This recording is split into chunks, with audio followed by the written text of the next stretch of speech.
Students, in today's lecture of RTS आज हम एक नया टॉपिक स्टार्ट करेंगे that is going to be resource access control and protocol. See, before starting these point or to understand, we'll understand what is resource. What do you understand by the resource? This word resource, what does it mean? See, in any real time systems, resource refers to the system resource. Any system resource. And how can you categorize them? क्या हम उसे divide कर सकते हैं? Yes, we can categorize them. We can categorize them into two parts. What those two parts are?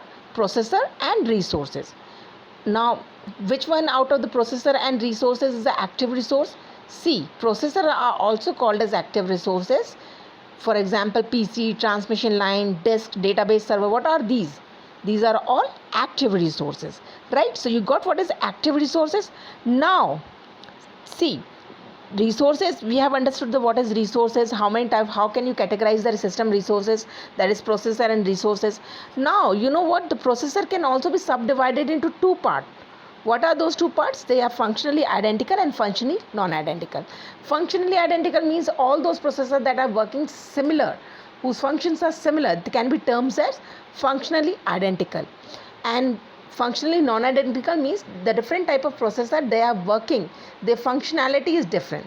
Now you know, since they are the processor that they are functionally identical, हम उसे interchange कर सकते हैं. Why? Because they are performing the same function, so we can interchange them.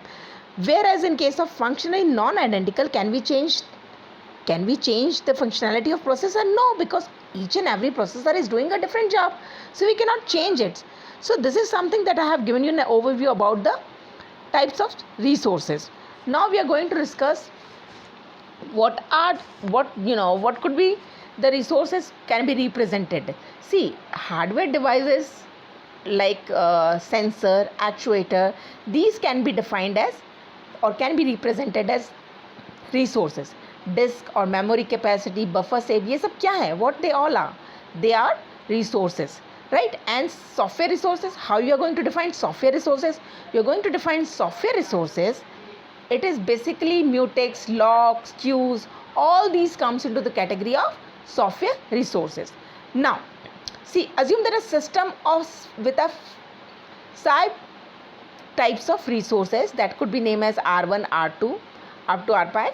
So each resources comprises nk indistinguishable units. You know what is indistinguishable limit? Which cannot be distinguished, means they are not distinguished with each other. So the resources with a practical infinite number of units have no impact on scheduling, and so they can be ignored.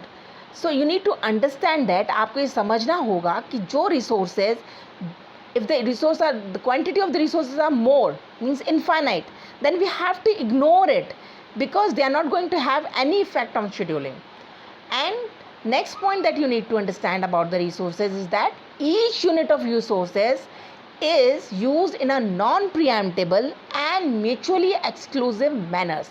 Means resources are serially reusable. You can reuse the resources again and again and again and again as per your requirement, right? Now, what if the resources can be used more than one job at a time? We model that resources having many units and each use mutually exclusive. So one resources can be used by more than one job and more than one time. So system must control the access of resources. So there should be some mechanism by which we can control the access of resource. Now what that mechanism could be? See, that is a locks and critical sections. So how you are going to control the system? We are going to control the access of resources by a system by locks and critical section. For that we have to make an assumption.